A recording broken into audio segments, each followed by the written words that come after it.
Alrighty, so we got what should be a really technical and entertaining fight. So we got Nikita Krylov versus Magomed Ankalaev. Pretty high on Ankalaev. I think he's very good. I think he's probably top 5 in the division already. He just hasn't had the competition yet. But yeah, so Krylov, before his last 2 fights, he had never gone to decision before. In his last 2 fights, he has gone to decision, so, there's a little bit of maturity in that.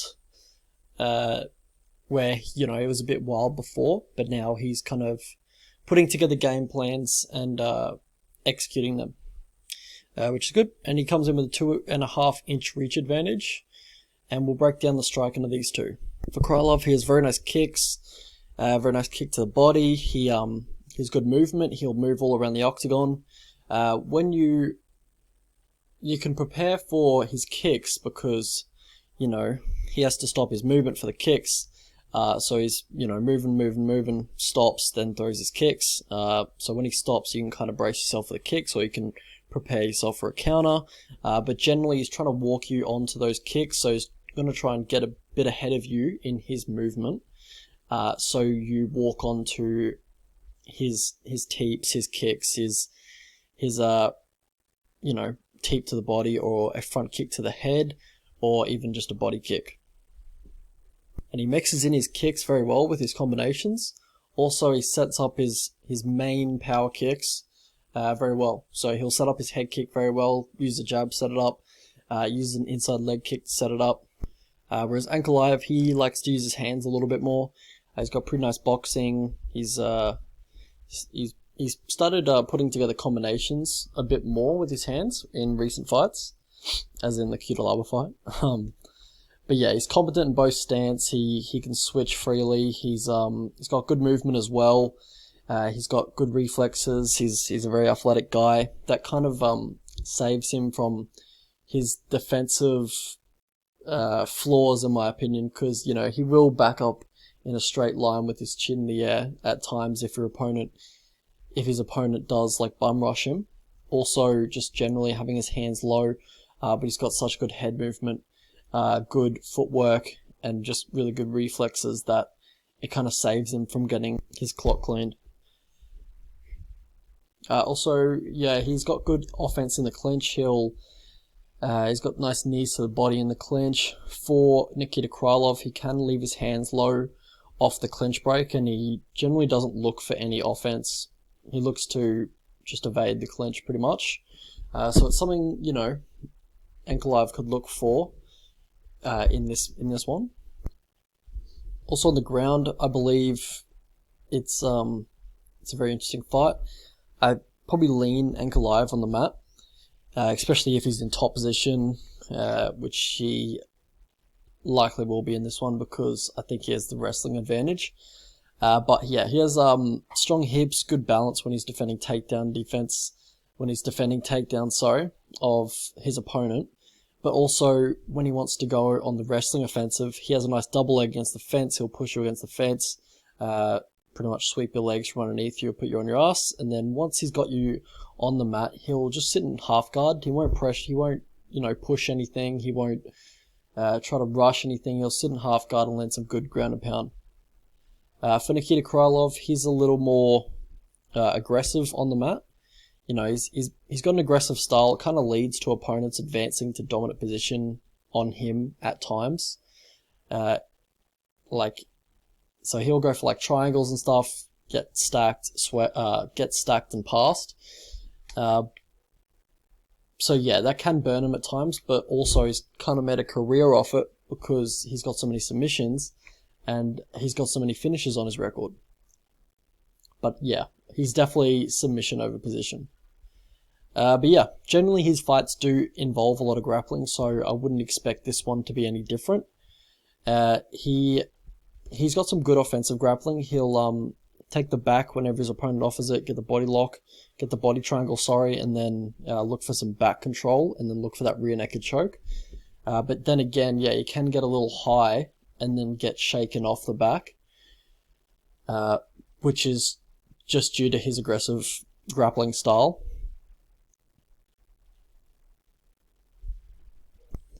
Also, he can leave a little bit too much space between his head and his opponent's body, especially when he's attempting like a double leg on the fence. He's quite susceptible to a guillotine and other type of chokes, like in that position. But yeah, we'll get to how these guys win their fights. Just really quickly brush past that. For Ankalaev, he's very well-rounded. He mixes in a lot of feints. He's very athletic. He's got fast hands as well. And I'd say he's improving every fight, in my opinion. For Krylov, he has really nice kicks, as we talked about. We discussed those. And he's also very opportunistic with subs, and he's dangerous from pretty much every position in the fight. So you always got to, be on edge if you're versing him. How these guys lose? For Ankalaev, so, there isn't too much to pick on really, because I think he's very well-rounded, and I don't think he has too many holes in his game. I think he's honestly top 5, and there's not too much tape on him at the moment. Or just like, his fights in the UFC, a lot of them have been quite short. So, there's not too much to break down off those. But yeah, just the striking tendencies that we discussed before. For Krylov, he has pretty poor takedown defense. He goes for that guillotine, the sit down guillotine a little too often, or the guillotine trap when his opponent's trying to take him down, and it's just very low percentage. But that's just his style, is just the submission over position, and just going for these techniques to try and finish the fight. But yeah, he also has his hands low at all times, which could be dangerous against Ankalaev, who's going to be pressuring him and trying to land those boxing combinations. Also, he can get caught on the fence. One thing he is very good at is turning that around and then teeing off on his opponent when they're on the fence. He seems to do his best work when he limits the movement of his opponent. But also, he can slow in the third, because generally he doesn't go that far in a fight, but the 2 times that he has in the UFC, he hasn't looked very fresh. But yeah, overall I think Ankalaev has the hand speed advantage, and yeah, in that one. So we'll go to the path to victory for these guys. So a few clear paths to victory I see for Ankalaev is that just stay in orthodox stance, kind of takes away the body kicks, the teep kicks, the high kicks of Krylov, which is a lot of his offense. So yeah, if you go southpaw, you're really kind of opening that up for him.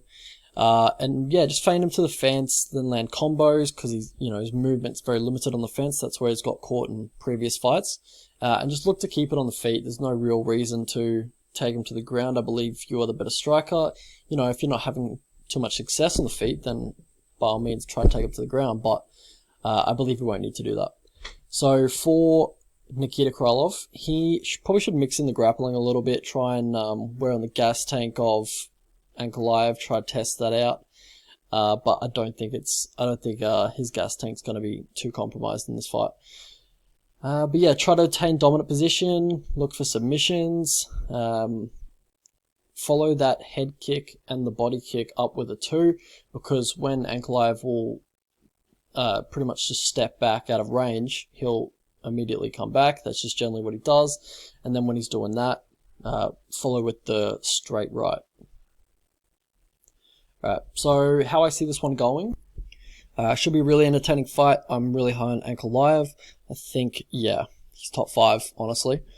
But this should be an easy matchup for him against the unstructured Krylov. Ankalaev is very good at making reads early, executing those reads early in fights, late first round. I think the fast hands of Ankalaev will give Krylov all types of problems. I think Krylov definitely needs to get this fight to the mat, or like a Hail Mary high kick or something like that, same as he did versus Walt Harris back in the day. But yeah, I just think Ankalaev can pretty much do what he wants in this fight. Just fight normally and you'd be able to get the job done. So prediction is Ankalaev by TKO. Let's have a look at the betting lines. Alright, so currently Ankalaev's like $1.30, which is about a 77%. They expect him to win 77% of the time, which is literally how I lined it, 77%. That was before the line came out, but yeah, I agree with that line. To be honest, I don't think there's any value on either side.